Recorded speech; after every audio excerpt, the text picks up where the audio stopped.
Já, það ég þér að hlusta útvarpsþáttinn Harmageddon og hann sestur hérna hjá okkur í hljóðver ansi merkilegur maður, fyrrverandi utanríkisráðherra, fjármálaráðherra, formaður Alþýðuflokksins og ýmislegt fleira. Jón Baldvin Hannibalsson, vertu velkomin til okkar. Þakka fyrir það. Við ætlum að fá þig hérna til að spjalla við okkur, já svona almennt svolítið, bara ástandið á landinu í dag og hérna það kannski best að byrja bara á hruninu. Þú ert nú með skoðanir á því, aðdragandir hrunsins. Hvað gerðist eiginlega? Hvað gerðist? Já. Það sem gerðist var að fyrirhyggju litlir, reynslu litlir, þekkingar litlir, kunnáttu litlir menn uppfullir af sjálfum sér samt sem áður fengu tækifæri til að leika lausum hala á ótrúlega skömmum tíma, í raun og veru á 3 til 4 árum. Þá óx þeim svo í augum sitt eigið ágæti að þeim tókst með eignarhaldi á bönkum að sökkva þessari þjóð í skuldafen.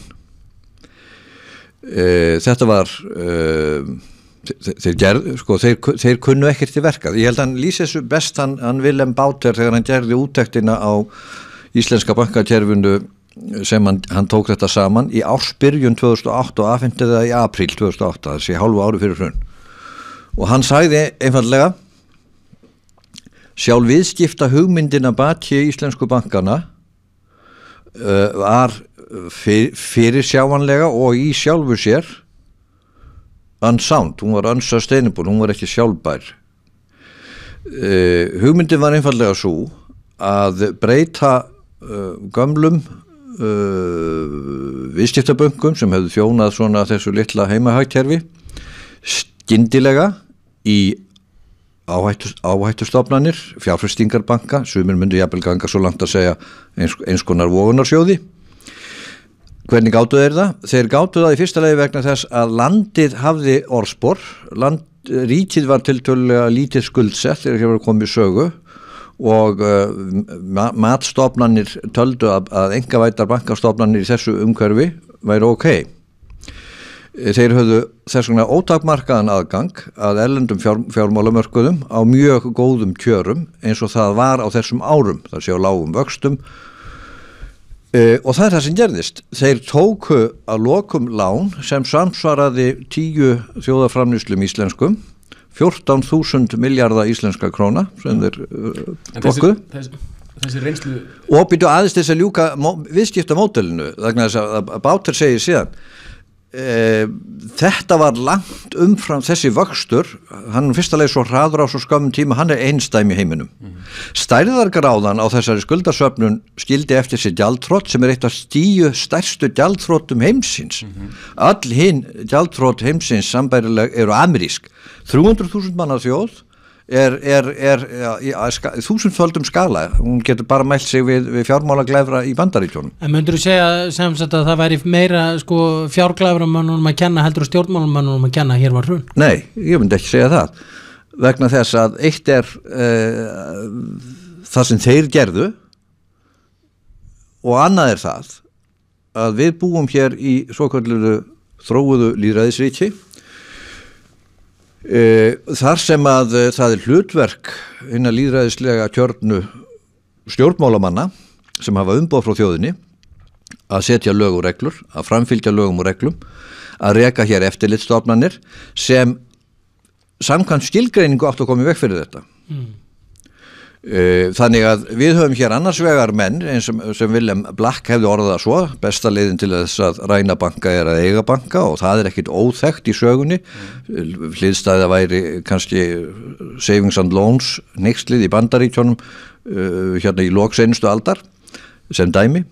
Við höfum annars vegar svona menn, síðan höfðum við pólitíska forystu sem að brást algjörlega trausti og trúnaði þjóðarinnar og að loks embættismanna elítu í eftirlitsstofnunum og ráðuneytunum sem reyndist líka ekki vandan vaksin. En var embættismanna elitan ekki samt að vinna upprunalega eftir, sko, þetta frelsi allt saman sem að fjárglæðramennir fá, það upprunalega komið náttúrulega úr fjórfrelsinu í gegnum EES-samningin. Já. En það síðan eitthvað í svona eftirmálum þess sem að íslenskir embættismann klikka á að hafa á hreinu. Ég legg nú áherslu á hérna pólitísku ábyrgð stjórnmálafórustunnar umfram embættismennina. Embættismennir geta sagt, já, þetta var ekki á mínu borði, not my department, eitthvað svona. Það geta ekki stjórnmálamenn sagt eða bera einhverju virðingu fyrir sjálfum sér.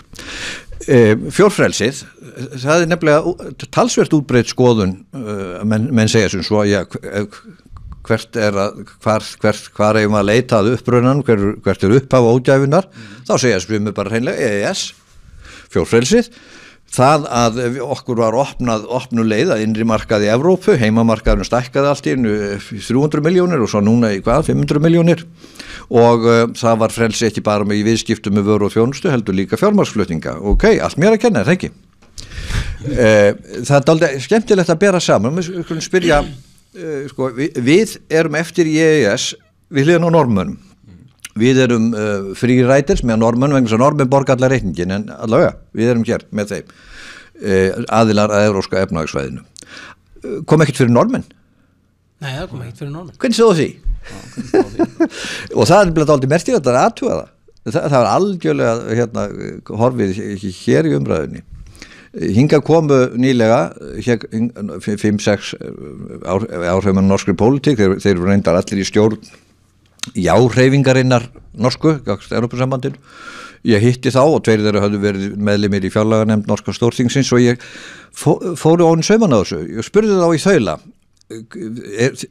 innleiddu þið ekki sömu gerðir árið 1999 tryggingarsjóð sparifjáreigenda og fjárfesta samkvæmt evrópskri reglugerð? Jú, það verið rétt og það kom á daginn að það var líkt leit og við.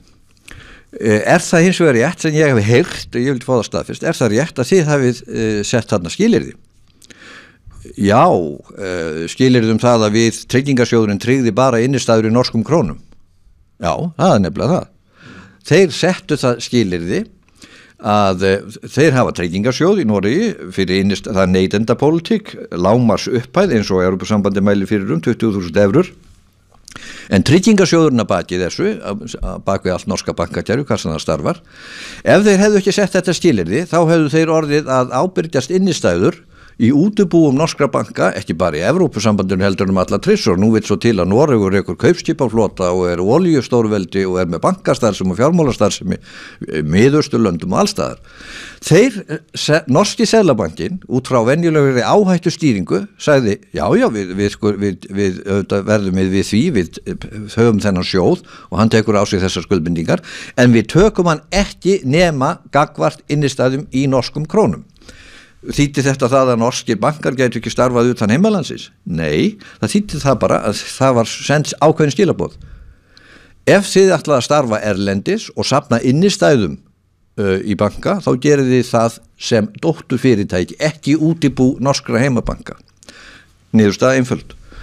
Normenn höfðu stjórnuðust af fyrirhyggju, þeir stjórnuðust af venjulegum reglum áhættustýringu og þeir tóku ekki þessa áhættu. Hér var bara allt gert blind. Engin hugsun, engin fyrirhyggja. En var einhver að benda á þetta í stjórnarandstöðu eða? Á þeim tíma? Ég get ekki svarað, ég er náttúrulega úr þessu landi frá 1998 til 2006, þannig að ég er bara fjarri vettvændi, ég kann ekki að svara því. En kjarni málsins er sá, það væri ekkert æsef á Íslandi ef við hefum gert eins og normenn. Það var algjörlega í okkar höndum, það var ekkert öðrum að kenna. Nei. Og nota bene enn eitt æsef að við opnuðum IceSafe gagnvart Hollandi ekki fyrir en í mæ 2008, örfáum mánuðum fyrir hrun. Hafandi fengið þá var Sigurjón búinn að fá þessa fínu reynslu að Bretlandi, hann sofnaði ánægður á kvöldin þegar hann út frá tærri snill þegar þúsundirnar streymdu inn á reikningin.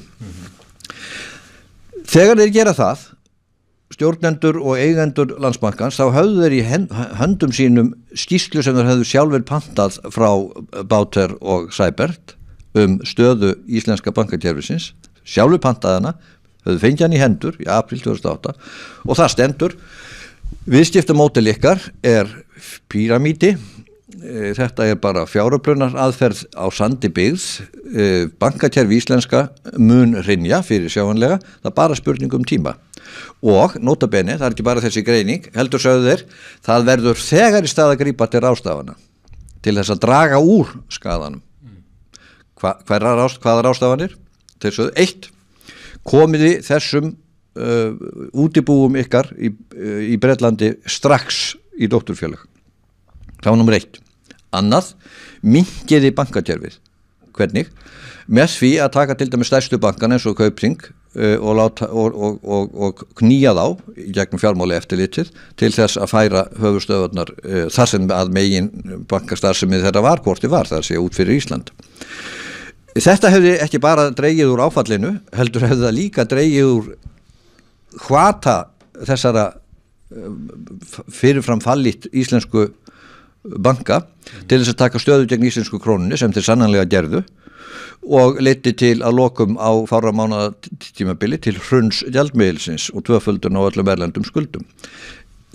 Forstöðumenn Landsbankans hafi í höndum þessa skýrslu, þessa greiningu, þessa vottun það að þeir séu við dauðans dyr og samt taka þeir ákvörðun að fara til Hollands, búa til skrautmynd, yfirbjóða heimamarkaðinn og safna